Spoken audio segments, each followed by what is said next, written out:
žmonių, tai sveiki, kas jungiatės. Mes su Viktorija prisijungiam pakalbėti psichologinėmis temomis.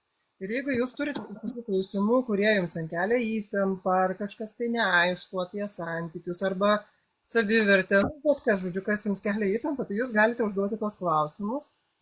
O jeigu jūs neužduodate klausimų, mes su Viktorija tiesiog savo plepam. Tom temom, kurios mums ateina į galvą, nes šiaip vis tiek mūsų visos temos dažniausiai vis tiek apie tą patį būna, apie psichologiją. Orinta sako, kad jai girdisi puikiai, tai ačiū Orinta už patvirtinimą iš tikrųjų. Orinta numerologė yra. Tai yra labai faina, tai reiškia mes kolegės. Nu, aš nepraktikuojanti numerologė. Aš dabar praktikuojanti hipnoterapeutė ir regresologė, bet vis tiek linkėjimai iš kolegės kolegijai. Tai ar tu, pavyzdžiui, Viktorija, sugalvoji kokią nors temą, kokią mes kalbėsime? Dabar taip ėmėjai ir užpuoliai, supranti. Tai jeigu tu nesugalvoji, žinai ką, aš sugalvoju, nes aš galvoju. Nes man vakar iš esmės nieko nenutiko, žinai, nuo vakar. Tokio įdomesnio. Aušrinė vakar. Tai aš tiesiog dabar, kadangi nuolat vis jungiasi nauji žmonės, tai naujiems žmonėms dar kartą pasakysiu, kad mes su Viktorija kalbam psichologinėmis įvairiomis temomis ir jeigu jūs turite kažkokį tai, ten, nežinau, tiesiog kažkokį belę kokį klausimą apie belenką, mes su Viktorija atsakysime taip, kaip mums gaunasi geriausiai. O kas tada mes galim kalbėti savo temomis, o ta tema, kurią aš pagalvojau, kad galim pakalbėti, tai yra apie savivertę. Todėl, kad mes su Viktorija įrašėme 8 paskaitų ciklą apie savivertę ir palėtėm pačias įvairiausias temas savivertės, bet ką aš matau, žinai, tokį keistą dalyką. Nu, tas kursas tikrai yra labai labai geras ir kas jį ten darė ir ypatingai kas darė nuoširdžiai užduotis, tai tikrai gavo gerą rezultatą ir realizacijų gavo ir visko labai daug gavo. Bet, žinai, su savivertė yra toks dalykas, kad žmogus, kurio savivertė yra itin žema, jisai net nežino, kad jo savivertė yra itin žema, todėl, kad jisai nevertina savo savijautos kaip svarbios. Turiu omeny, čia yra toksai, nu, kaip lakmuso popierėlis, kiek tau svarbu, kaip tu jautiesi savo viduje, tiek yra sveikas balansą tavo savivertę. Nes paprastai žmogui, kurio savivertė nėra balansuota, subalansuota, jam yra žymiai svarbiau visa kita. Viskas yra svarbiau, tik tai ne tai, kas yra labai asmeniška ir jaučiama tik jam vienam arba jai vienai jos viduje. Tai va, tai yra vieni žmonės, kurių savivertė dar nepasiekė tą lygį, kad atvestų į suvokimą, kad reikia kažką tvarkytis, o kitų savivertė jau nebespaudžia smegenų ir atrodo, kad man nesvarbu savivertė, man svarbiau, kaip padaryti, kad vyras mane mylėtų ir man dovanotų dovanas. Arba ten, kaip padaryti, kad uždirbčiau pinigų. Savivertė man nesvarbu, nes man jau čia nebelabai spaudžia, jau čia kaip suprantu, kad gal ne viskas gerai, bet man yra svarbiau, kaip uždirbti pinigų, kaip padaryti, kad visi ten mane mėgtų, va šitie dalykai man svarbiau negu savivertė. Nu tai va, Viktorija, ką tu galėtum iš šitą pasakyti? Nu, žinai, savivertė jo, čia dabar tu pradėjai kalbėti, toks įdomus dalykas, jau tiek mes kartu apie tai prišnekėjom. Ir mane labiausiai tai, žinai, prajuokino tas, kur pasakei, kaip padaryti, kad vyras mane mylėtų. Čia, žinai, toks yra, šitoje vietoje toks mindfuckas biškai yra. Kadangi realiai, kai savivertė tvarkoji, tau realiai pofiks, tave mylės ar nemylės. Nu, tiesiog, žinai. Ir čia tada toksai gaunasi, kai jau visiškai savivertę susitvarkai, tai tvarkaisi savivertę tam, kad tave vyras mylėtų. Nu, realiai, žinai. Bet kai tu visiškai susitvarkai, tau pasidaro dzin, nu, ta prasme. Tu žiūri tada tame santykyje gerai man, ar blogai, supranti. Ir jeigu gerai, tu būni tame santykyje, myli vyrą, vyras myli tave ir viskas tvarkoja.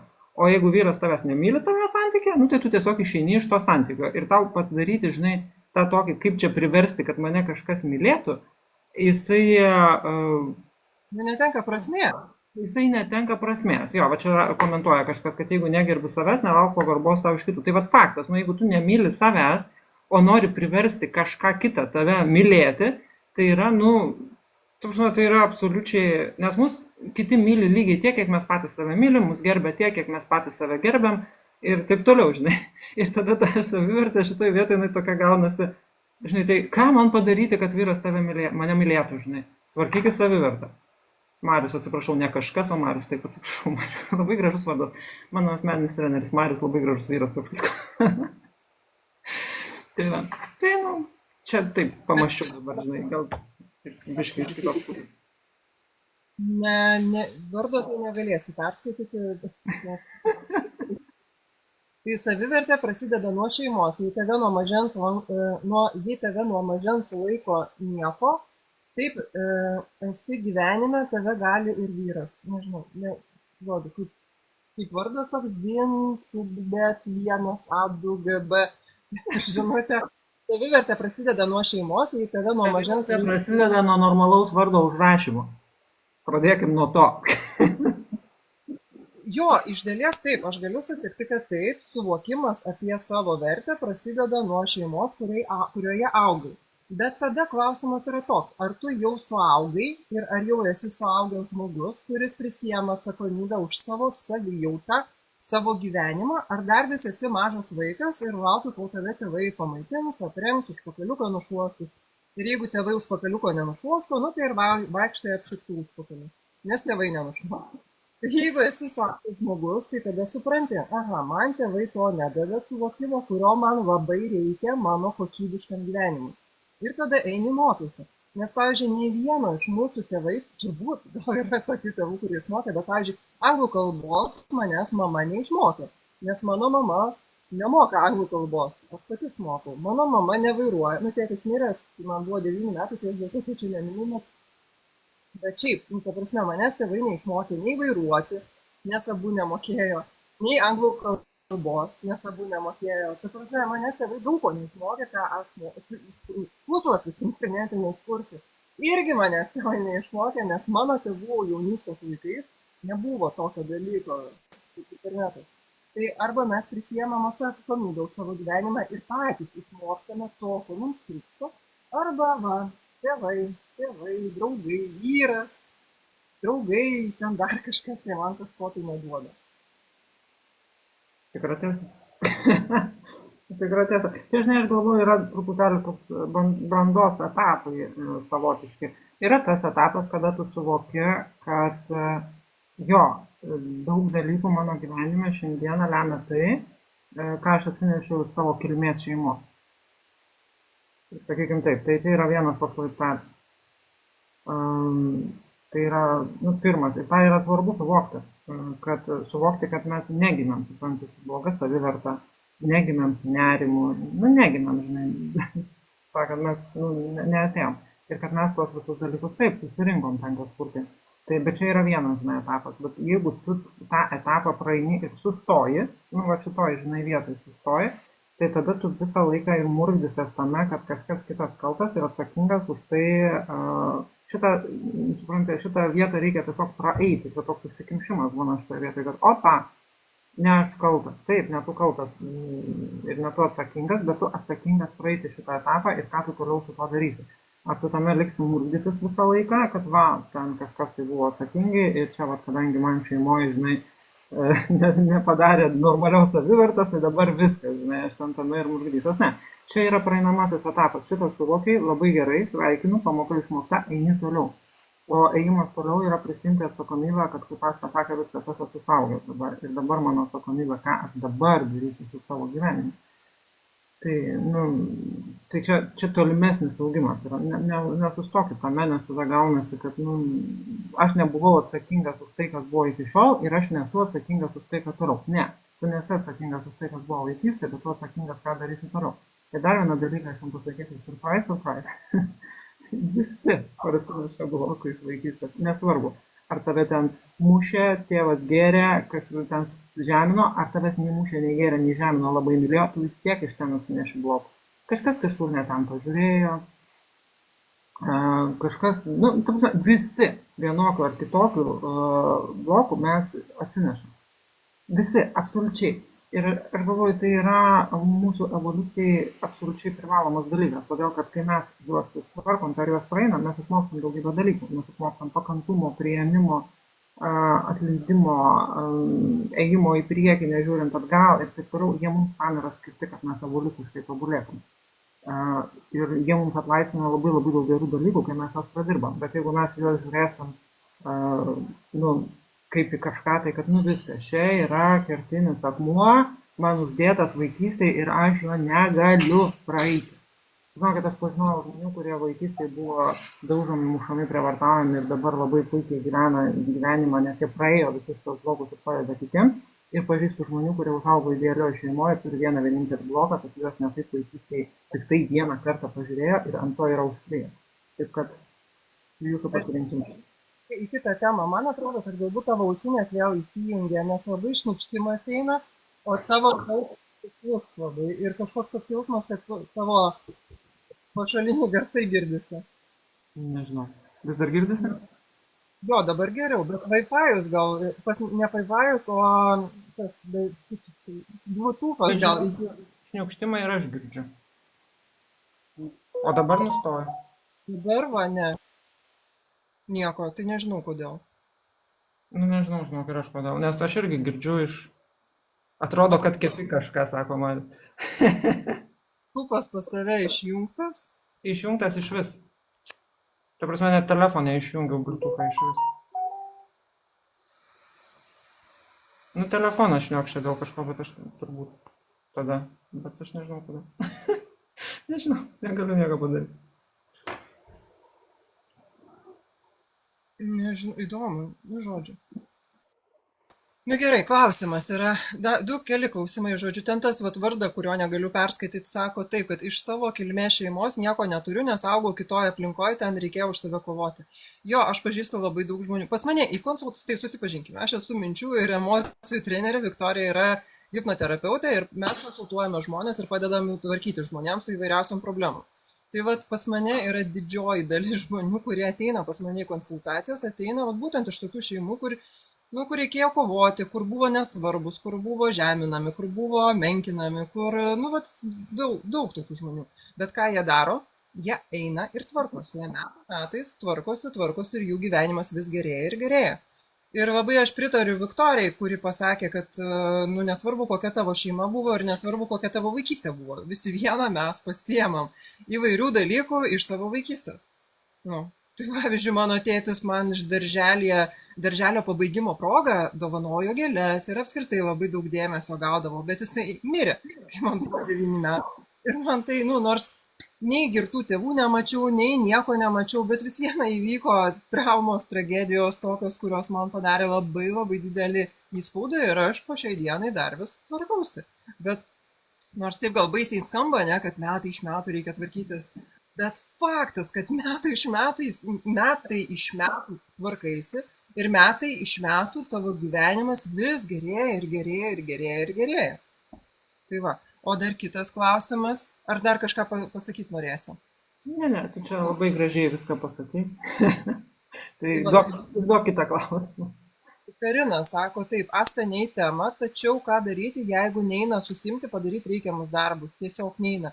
Mano tema šiandieninė ir šios savaitės galbūt tema, bet tai yra ne nauja tema, nes, kaip visi žmonės, visiems būna taip, kad neina susimti, neina padaryti reikiamus darbus. Tai neina padaryti tada, kai kyla pasipriešinimas kažkam tai. Pavyzdžiui, man, nežinau, dabar čia labai daug pavyzdžių turiu, nes man šią savaitę labai irgi neina darbai visokie. Aš turiu labai daug, kursą noriu naują paleisti apie svajonės, kaip ten išlaisvint svajonę savo. Ir niekaip neina, taip sunkiai viskas darosi. Ir neina dėl tos priežasties, kad iš tikrųjų labiau noriu ne sėdėti prie kompo, o eiti pjauti žolę, pavyzdžiui.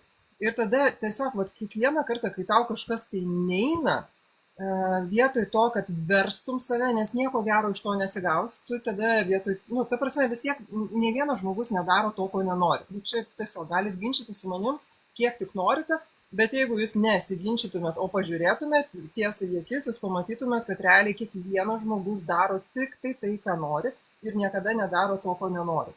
Tai tam, kad, nes vis tiek reikia padaryti ir tai, ko nenori, nes būna daug labai gyvenime situacijų, kai turi padaryti ir tai, ko nenori.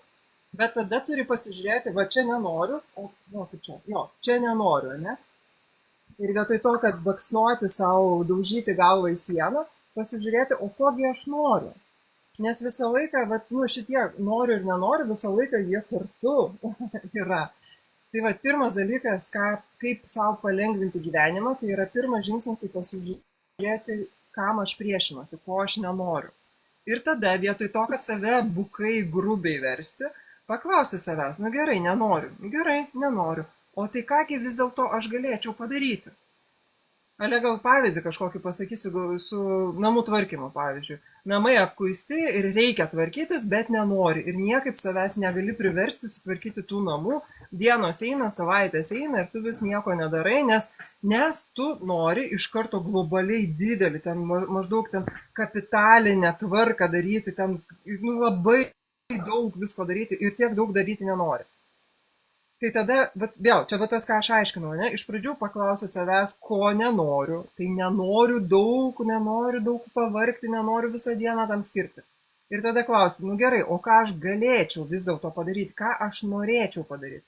Noriu išplauti vieną puoduką. Ir tada labai svarbus trečias žingsnis, tai pirmas žingsnis, ko nenoriu, tada ką norėčiau, ir trečias žingsnis eiti ir padaryti tą, ką gali. Ir tada, kai išplauni tą vieną puoduką iš kauno nešvarių indų, vieną puoduką išplauni ir klausi, o ką dar galėčiau padaryti? Nu, dar galėčiau dar vieną puoduką išplauti. Ir taip po truputį, kai tu tą labai didelį susmulkini ir pradedi daryti tik tai, ką nori, tik tai, ką gali šią akimirką, bet daryti, būtinai daryti, nes jeigu nedarai, tai tada pradeda aukti nusivylimas savim, tada tam nuoskauda kažkokia, toks nusivylimas, ten toks liūdesys, apatija, žodžiu. Bet kai darai tai, ką gali, tada pamatai, kad, žodžiu, labai visą daug gali padaryti. Tai va, čia mano toks atsakymas. Viktorija, ar pridursi ką nors? Aš tai pridursiu, kad mano šniokštimas iš tavęs eina, ne iš manęs. Man tai taip atrodo. Bet... savo garsą ir pažiūrėti, pavyzdžiui, kaip čia kas daros ar keičiasi. Dabar viskas gerai, pavyzdžiui. Nu, tada aš įjungiu. Kaip? Kodėl? O kodėl tu šniokšti, tai aš nežinau. Nu, tai apie čia, kad nenori kažko daryti, ne? Nenoras darbų. Aš kaip iš hipnoterapeuto pozicijos pakomentuosiu. Kad nenoras kažko daryti yra paprastai tam tikro nerimo požymis ir tai yra arba visiškai energijos nebuvimas ir nu, tiesiog neprisivertimas kažko daryti, ką žinai, kad reikia ir net jeigu turi laiko. Ar ne, laiko turi, galėtum padaryti, bet vat, nu, neina. Arba, pavyzdžiui, prokrastinacija, ar ne, atidėliojimas, irgi čia iš tos pačios ryties, žinai, kur reikia, žinau, bet atidėlioju ten iki negalėjimo. Tai čia yra nerimas, iš esmės, ar ne, žiūrint iš hipnoterapeuto pozicijos, tai yra nerimas. Ir tas nerimas, jisai gali kilti dėl labai įvairių priežasčių, bet, aš pasakysiu, viena dažniausių priežasčių yra nuvertinimas vaikystėje. Arba labai didelis kategoriškumas, griežtumas ir kontrolė vaikystėje iš vieno kažkurio tėvų arba iš abiejų. Ir tada priekabumas netgi ir panašiai. Ir tada, kai žmogus turi programą smegenyse, kad na, nesvarbu, ką aš darysiu, vis tiek nu, nepadarysiu tobulai, ar ne, man kažko trūks, tai yra toks grinai pasąmoninė programa, realiai mes jos, nu, žinai, nesuprantam. Tai tada ir yra toks, nu tai kam daryti, vis tiek bus negerai, vis tiek bus blogai.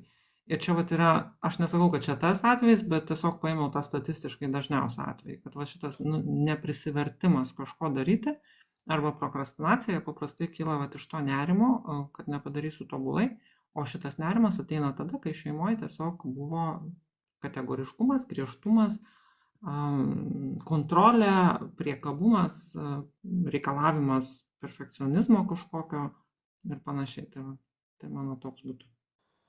Čia, žinai, jo, šeimoje tai taip, bet kai kada žmogus pats begyvendamas savo aplinkoje, nu, pasigauna įvairias idėjas, kad būtinai reikia kažkaip, nu, ne bet kaip, o iš karto tobulai, kad negali būti jokių klaidų, kad aš negaliu nežinoti, man negali nepavykti. Čia vėl mes kalbam, grįžtam į savivertę. Čia vėl mes grįžtam į savivertę, kad taip kaip aš darau, toks koks aš esu, taip kaip aš darau, nėra savaime pakankama. Ir tada aš turiu padaryti tobulai, kad apsisaugočiau visiškai, kiek įmanoma apsisaugočiau nuo bet kokio klaidos padarimo, nuo bet kokio vertinimo, nuo bet kokio. Čia vėl yra susijęs su savivertė. Ir vėl mes grįžtam į tą pačią temą, nuo kurios pradėjome. Čia aš primenu, kad tiesiog mes su Viktorija esame įrašiusios 8 paskaitų ciklą apie savivertę ir palėtėm visas įmanomas sritis, kurias savivertė įtakoja. Tai va, ir ten tas mūsų ciklas yra labai toksai, nu, paprasta, ten ne mokslų daktarų reikia būti, kad praeitum tą ciklą, trumpos paskaitos, maždaug 20 minučių trukmės ir užduotis, kurias tu, kai darai, geriau įsigilini į temą ir geriau per save prajauti. Tai va, ir jo, jeigu tu sutapatini savo vertę su savo kažkokių veiksmų kokybė, tai tada dažniausiai iš viso... Ir dar plus rezultatų, ne? O jo, rezultatu aš tą turiu omeny, kad, žodžiu, jeigu savo vertę sutapatini su savo darbų rezultatu ir tai dar plus pridedi, kaip kiti tave vertins, ta prasme, žodžiu, kažką tai darau, mano vertė priklauso nuo to, kaip gerai padarysiu ir plus dar mano vertė priklauso, kaip kiti įvertins mano darbą. Ir dažniausiai tokį mąstymą turi tie, kurių savivertė yra žema ir kadangi jų žema savivertė, jau iš anksto galvoja, kad man, kadangi aš nieko vertas. Ir tai, ką darau, bus nieko verta, o kadangi tai nebus nieko verta, tai ir kiti įvertins ir pamatys, kad tai nieko verta ir tada geriau iš viso nieko nedarysiu, nes o kam, nes vis viena nėra tame vertės jokios. Ir tas žmogus tokiam užsisuka tokiam rate, dar žinai, dar jeigu jisai imtų ir padarytų, tada jisai pamatytų realius rezultatus, bet dažniausiai žmonės labai stipriai yra išėję iš realaus gyvenimo į savo galvą ir jie daugiau galvoja, negu ima ir daro ir mato, kaip realiai viskas yra. Jie viską pagalvojo, pramastė visą tą schemą, susikūrė scenarių, pragyveno tą scenarių, išjautė visą scenarijaus variantus ir patikėjo, kad tai, ką jie susigalvojo, yra tiesa ir tada nusprendė, kad Aš turiu klausimą, sako Viktorija, ką ten piešiate. Tai aš piešiu naują mandalą. Vakar pabaigiau vieną, tai vakar va šitą pabaigiau. O šiandien va paišausi gridą naujai. Čia nelabai matosi, bet va, tos mandalos kyla iš tokio grido. Pirmą nusipaišai tokį gridą su pieštuku, o tada ant jo pieši ką nors tokio arba tokio. Tai va, visiškai iš rankos. Mano klausimas buvo toks, nu tai visai net ten. Tai gal tu turi klausimą. Klausimą, jo, labai gerą klausimą. Gal išmanote, kaip išgyventi gedulą? Tai pirmiausia, tai labai užjaučiu dėl netekties ir dėl priežasčių, dėl kurių išgyvenate gedulą, jeigu dėl savęs klausėte, turbūt gal dėl savęs, ar ne? Visais jausmais, kurie mums kelia nepatogumą, nu, galvoju, nuo kurio čia vietos pradėti. Gal šiek tiek... Papasakot, jeigu tu dar galvoji. Ne, aš negalvoju, aš tiesiog nuo toliau pradėsiu. Esmė yra ta, kad išgyventi bet kokią emociją labiausiai trukdo tai, kad žmonės galvoja, kad reikia išsiamputuoti, kažkaip tai išsipjauti tas jausmus ar priežastis, kurios kelia nepatogius jausmus ir kažkaip tai atsikratyti, kažkaip tai reikia nustoti jausti tam, kad jaustumeisi gerai. Nu, eliminuoti iš savo gyvenimo viską, kas kelia diskomfortą. Ką aš mokau savo užsiėmimuose, nu, ar ten asmeninės mentorystės programuose, ar konsultacijų metu, aš mokau žmonės nekautis su savo emocijom ir jų net nereikia kažkaip ypatingai išgyventi, ar uždidinti, kažkaip išjausti ten perdėtai, labai sustiprintai. O tiesiog, kai tu nustoji kautis su tuo, ką tu jauti, kai tu atpalaiduoji savo kūną ir savo vidiniai erdvėjai, nu, išplėtit vidinę erdvę, nu, čia pasitelkia į vizualizaciją, bet iš esmės tas pats rezultatas gaunasi. Tu tiesiog nustoji kautis, nustoji priešintis tam, ką tu jauti. Ir tada tau labai didelė dalim nukrenta diskomfortas. Tu toliau gali jausti gedulą, bet tau jisai nebetrukdo, nebeužblokuoja tavęs, nebeišima tavęs iš gyvenimo. Tai aš taip atsakau iš šitą klausimą, ką tu, Viktorija? Aš vėl labai, žinai, iš savo terapeuto pozicijos, kaip sakant, Asta labai taip, labai viską, labai labai teisingai pasakė, iš tikrųjų, tai, ką Asta pasakojo, yra emocijų paleidimas arba emocijų išjautimas, ar ne? Tai čia yra pradžia kiekvienos terapijos, nu, ir pabaiga, alfa ir omega, iš tikrųjų, tai tikrai labai, tai reiktų atkreipti dėmesį. O aš dar pasakysiu paprašiau, kad gedulas ten, ar ne, sakėm? Ar kas čia buvo?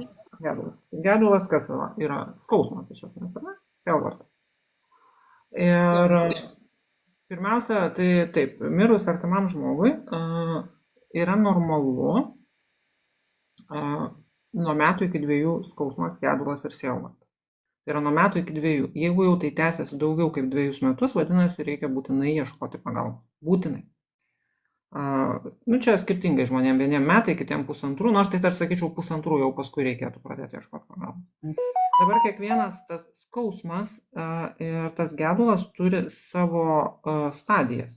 Tarp kitko, net ir labai didelis pyktis, po išdavystės, ten ir tas skausmas, nu, kiekvienas skausmas ir sielvartas turi va tas pagrindinės stadijas. Ir pirma stadija visada yra atmetimas.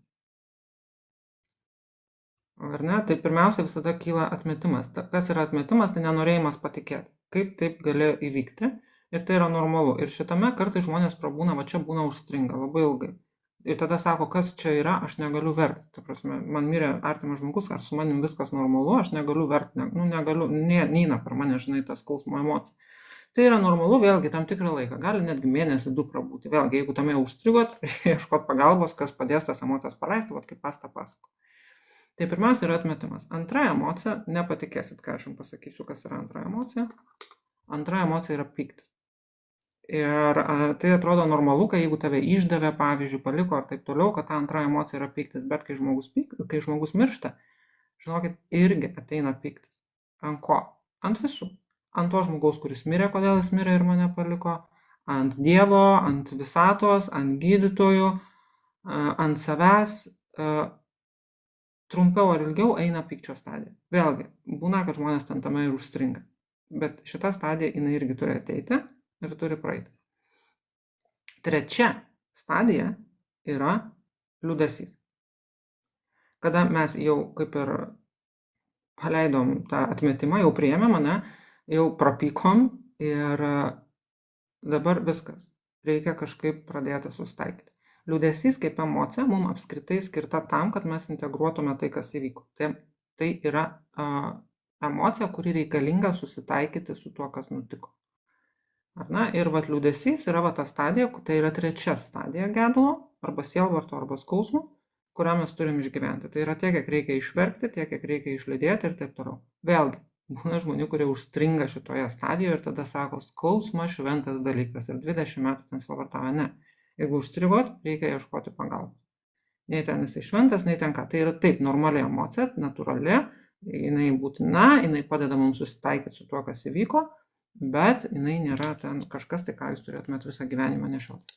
Ir ketvirta stadija, paskutinė, yra priėmimas. Va tada, kai mes padedam visiškai priimti tai, kas įvyko, ir va čia šitoje vietoje jau ateina palengvėjimas. Tai 2 klaidos, kurią dažniausiai daro žmonės, tai yra užstrigimas kažkurio iš stadijų arba norėjimas pereiti staigiai į 4 stadiją, nepraėjus kitų 3. Taip yra neįmanoma. Jeigu jūs man sakot, kad taip įmanoma, tai jūs tiesiog užblokavot visas tas stadijas ir visą tai kaupėsi pas jūs kūne ir išeina arba per nerimą, arba per psichosomatinius susirgimus, arba per dar kažką. Neįmanoma prieiti prie 4 stadijos, prie priėmimo ir susitaikymo, jeigu jūs nepraėjot 1 stadiją. Toliau irgi klausia, ar būtinai turi būti visos stadijos. Tai kaip Viktorija sako, taip, bet kaip tu greitai viską praeisi, priklauso. Greitis, esmė. Gali greitai praeiti, bet tas greitai irgi yra sąlyginai, čia reikia suprasti. Gali būti, kad vieną stadiją jūs jausit mėnesį 2, o kita stadija bus 1 diena, pavyzdžiui. Taip. Ta prasme. Nes, kame yra bėda? Bėda yra ta, kad mes visą gyvenimą mokėmės, kaip blokuoti savo emocijas, kaip nekreipti dėmesio į savo emocijas, kaip jas ignoruoti ir kišti į stalčių. Nu, žodžiu, niekam nerodyti. Mes visą gyvenimą lavinome šitus įgūdžius. Nekalbėti su savim, pavyzdžiui, pas mane, kai žmonės ateina į konsultacijas dažniausiai arba į mentorystės programas, tai ką daugiausiai mokosi kalbėti su savim. Nes kaip žinai, pavyzdžiui, va čia visai neseniai savo klientai aiškino tokį pavyzdį. Įsivaizduok, tu ateini pas gydytoją ir sakai, man skauda. Gydytojas sako, ką tau skauda? Nu, man tiesiog skauda. Nu, ką tau skauda? Galva skauda? Ne, man galvos neskauda. O tai ką tau skauda? Nu, nežinau, nu, vat kažkur kūne skauda. Ir tas tada tu 3 valandas sėdi, žinai, ir aiškinasi, kad jisai rakštį į pirštą įsivarė. Bet kol tu nesupranti, kad tai yra rakštis piršte ir kuriame piršte, tai tu negali jos ištraukti. Ir viskas. Ir ką tada daryti? Kaip man padaryti, kad man neskaudėtų? Tai jau kur tau skauda? Kas tau skauda? Kame tau yra? Tai vad kaip tu greitai gali praeiti visus tuos gedulo etapus priklauso ir nuo to, kiek tu per savo gyvenimą išlavinai savo gebėjimą kalbėti su savim, susivokti savo emocijose ir, nu, kiek tu gerbi save ir savo emocijas. Ir tada, bet kuriuo atveju, net, nu, kaip Viktorija labai irgi, jo, gerai sakė, man, čia mes visą laiką su Viktorija, kai kalbam, jo, Viktorija gerai sakė, Viktorija, čia Asta labai gerai sako, tai mes visą laiką vieną kitą papildom, bet nu, reikia, jeigu tai yra labai gilus išgyvenimas, tai tikrai reikia pagalbos ir prašyti pagalbos, ieškoti ir tvarkytis kartu su pagalba. Nu, tai yra protinga, netgi sakyčiau, nes dar kitas klausimas, tik tai, vat Adelė, čia kur tas vardas, kurio negalėjau perskaityti, Adelė sako, Adelė gedulą nešiojo jau 32 metus, kada žuvo sūnus ir niekada negaliu su tuo susitaikyti, niekada negaliu su tuo susitaikyti. Tai... Nu, ta prasme, užuojauta yra didžiulė, aš pati turiu 3 sūnus, tai labai galiu per save perleisti, aš labai užjaučiu ir atjaučiu, bet čia jau yra būtina pagalba, nu tiesiog. Tai, ir va dabar vieną aš komentarą turiu, mano teta mirė ir iškart įvyko priėmimas. Įvyko kaip įvyko, aš tuo metu laukiuosi, streso nenorėjau. Nu, bet prašau, pačiame komentare jau yra paaiškinimas, streso nenorėjau. Ką padariau, prarėjau, suvalgiau, užblokavau. Viskas. Taip kad neužsidėkit čia karūnos, kad čia labai staigiai galėjot paleisti ir dabar čia suvokiu viską, suprantu, kaip viskas laikina, nu, pievos čia yra. Yra užblokuotas viduje stresas, kuris jums kada anksčiau ar vėliau pasireikš ir nežinosit nuo ko, dėl ko aš čia nesimiega, dėl ko kažką skauda, dėl ko dar kažkas, tai, nu, tai žinokit. Yra kaip yra, nu, ta prasme, prieš gamtos dėsnius nepašokinėsi, čia kaip sakytum, kišau ranką į ugnį, deginau tenais valandą laiko ir nieko. Taip, jeigu jūs jogas, praktikavęsis ne vieną gyvenimą šitą reikalą, taip, tokių žmonių kiek yra ant pasaulio 0,000000 procentų. Tai vyko prieš 8 metus pokyt, prieš kiek metų įvyko. Stresą, tą vat vidinį užblokuotą galima visą gyvenimą nešioti, 50 metų galima nešioti. Ir dar pridursiu prie to, ką tu pasakėjai, tai kad va čia dar viena yra problema žmonių, kurie savo pasako protingus žodžius ir verčia save protingai žodžiais tikėti, nors, nu, netiki. Tie protingi žmonės realiai yra protingi žodžiai, nu, nes jeigu tau ne 15 metų, net jeigu tau 15 metų yra didelė tikimybė, kad visokių gražiai skambančių frazių jau išmokai.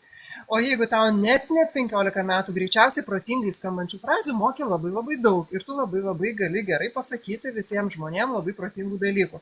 Bėda ta, kad tie protingi dalykai, jie, nu, neveikia emocijų, nes emocijos nėra protingos. Va čia yra, ta prasme, žmogus kenčia dėl to, ką jisai jaučia ir vietoj to, kad emocijas keičiančiais įrankiais tvarkytųsi emocijas, jie nueina ten, kur yra visai, nu, ne ten. Nu, ta prasme, tai, kad tu žinai, kaip tu turi jaustis arba protingai gali kažką pasakyti, nu, nei vienam dar nieko nepakeitė. Tai dėl to ir yra specialistai, kurie, nu, neprotingai kalba, o padeda susitvarkyti su tuo, kas yra anapus logikos, anapus racionalumo ir anapus pragmatiškumo ar dar kažko. Ir dar, žinai, aš pratęsiu, kadangi čia, nežinau, Šiaip pasakysiu labai trumpą, kad žinojimas pas mus ir sudaro 5 procentus, o pasąmoniniai blokai, traumos ir viskas, kas įvyko, sudaro 95 procentus, to, ko mes nematom ir nežinom. Tai aš pratęsiu čia, kadangi toliau mes turim, aš tai dar lieku čia 14 minučių, nes paskui turiu sesiją. Nu tai gerai, tai toliau tiesiog mano mamai širdis sustojo prieš porą mėnesių, tai negaliu užmigti, nes atrodo širdis sustojo. Čia apie tą patį gedulą, kur paklausėt, GRA. Nežinau, kokia mano stadija, yra nuolatinė baimė mirti, pyktis, liūdesys, atrodo viskas. Nu, tai čia dar stadijos, kurios biškai prasamaišusios, žinai, tarpusavėje, bet tie jausmai, žiūrėkit, tai yra normalu, tai yra gerai, kad jis neužblokavo to jausmų, tai yra gerai, kad jie eina, juos reikia dabar išjausti ir praleisti per save ir išbūti, bet panašiai kaip pasakojo Asta. Ne tiek yra svarbu dabar, žinai, logiškai nusistatyti, kurioje tu stadijoje esi. Tai yra labai gerai, kad jūs leidžiat savo jausti, tai yra fantastika, dabar tik tai tame visame išbūti ir jeigu reikės ieškoti pagalbos. Aš tą dar išbūti, žinai, pridursiu, nes nu labai dažnai sutinku žmonės, kurie išbūti, išjausti, supranta, kad užstrikti, užsiciklinti, maudyti jo ir būti tame ir tipo mėnesiais būti, nes vat išbuvinėjau. Iš tikrųjų, ne.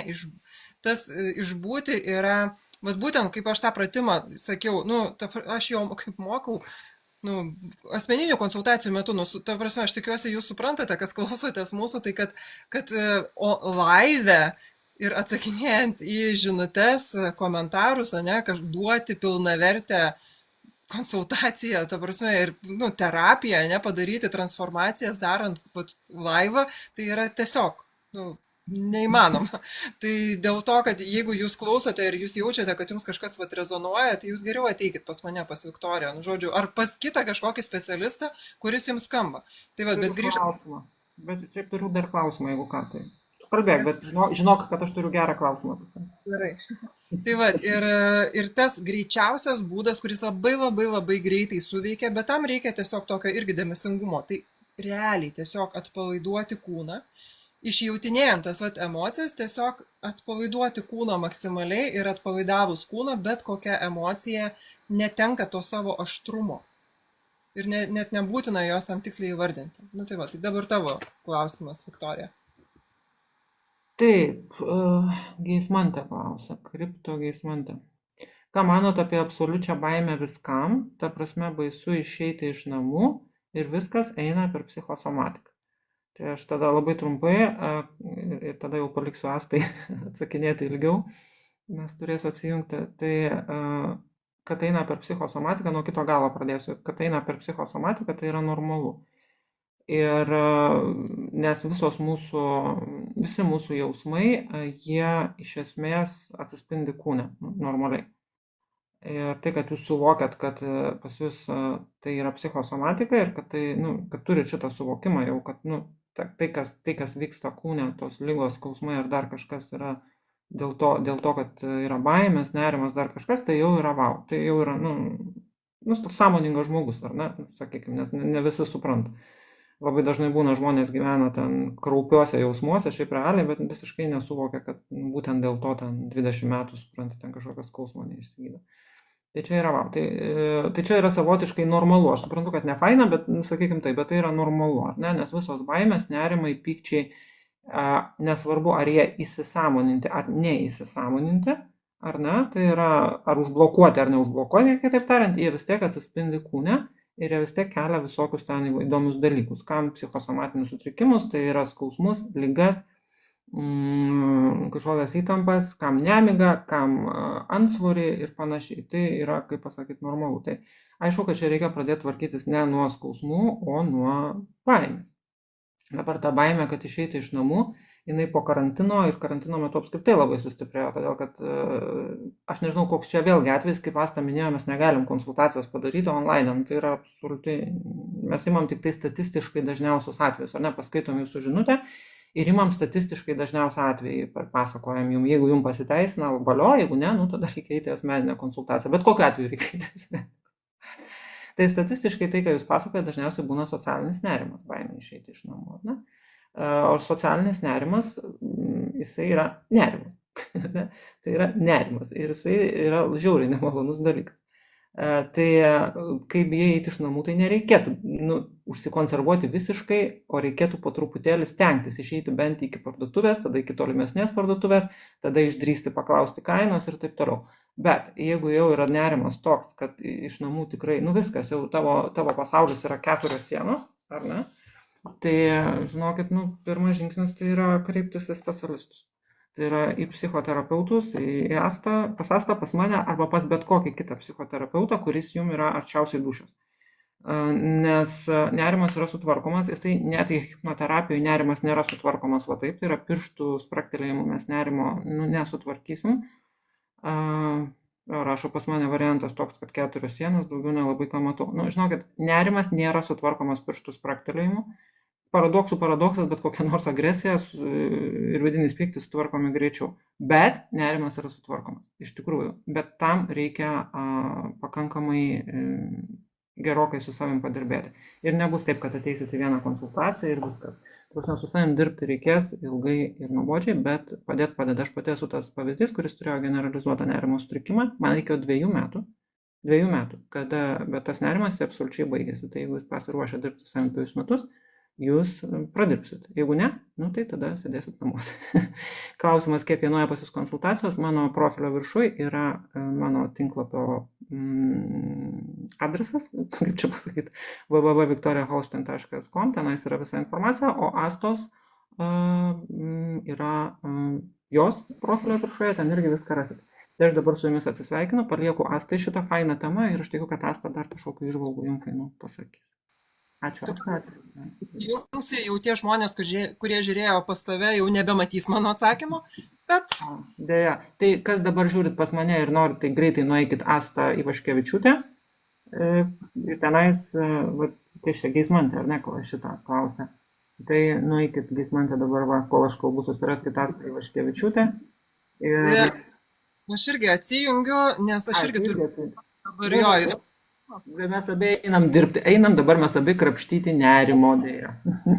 Geismantė prisijungia, tai aš atsakau jai ir tada irgi atsijungsiu ir susitiksime, nežinau, mes su Viktorija sutarėm kasdieną, arba bent jau kaip išeina, žodžiu, kaip išeina dažnai vis prisijungti ir padaryti laivą, tai tiesiog susimatysime. Iki pasimatymų visiems ir ačiū visiems. Ja, o aš tada Geismantėje atsakysiu taip, kad jo irgi, ką Viktorija atsakė, kad tikrai reikia tvarkytis, nerimas tikrai yra sutvarkomas. Ir jūsų atveju, kadangi tikrai situacija tokia, kad sėdite 4 sienose, tai belieka susitaikyti su tuo, kad reikės dirbti ir kad ten yra matyti, tikrai yra daug visko apačioje, po tuo nerimu, toks žodžiu, kai mes dirbame su žmonėmis, aš Viktorija, ne, arba aš dabar, kadangi Viktorijos nėra, kalbėsiu apie save. Tai, žodžiu, kai aš dirbu ar su savim, nes aš ir su savim tvarkausi, ir su kitais žmonėm, kai dirbu, tai yra toksai kaip archeologė, aš jaučiuosi, kad tu po sluoksnelį nuiminėjai, klodus tokius, valai, po truputį lendi, eini į vidų, eini gilyn, ir tai po truputį po tą vieną sluoksnį, kai tu nuiminėjai, tu ir laisvėjai vis, tai nėra tai, kad reikia, gera žinia yra ta, kad nesvarbu, tu vieną sluoksnį savo kažkokių įtampų, baimių, kažkokį tu nusiemi ir jau tavo gyvenimas pasidaro geresnis. Ir žodžiu, kuo tu ilgiau eini į tuos savo vidinius klodus ir tvarkaisi, tuo tavo gyvenimas vis geresnis ir geresnis darosi. Tau nereikia laukti 10 metų, kad tik po 10 metų tavo gyvenimas pasidarys geras. Tavo gyvenimas pasidarys geras iš karto, kai tu tik pradėsi tvarkytis. Tai va, tai man labai faina, iš tikrųjų labai faina su jumis būti ir tada susitiksime, turbūt gal rytoj pasimatysime, nežinau, dar su Viktorija mes sutarsime dėl laiko, kada vėl darysim transliaciją, bet yra labai didelė tikimybė, kad rytoj vėl pasijungsime pakalbėti, tai tikiuosi mes su jumis dar susitiksime. O jeigu jūs dabar čia pirmą kartą mane radote ir nieko nežinote, tai jūs galite nueiti arba į mano puslapį, kuris yra mano profilio viršuje prikabintas, arba pasižiūrėti visokiausių video, tikrai esu jau pridėjusi. Beje, ten esu tokį vieną video pas save profilį įdėjusi ir apie tai, kaip tvarkyti su baimėmis.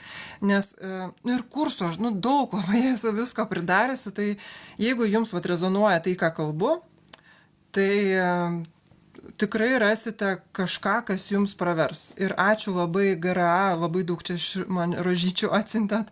Ir, žodžiu. Tai gerai, myliu bučkės, gražios jums dienos, susitiksime greičiausiai ryt.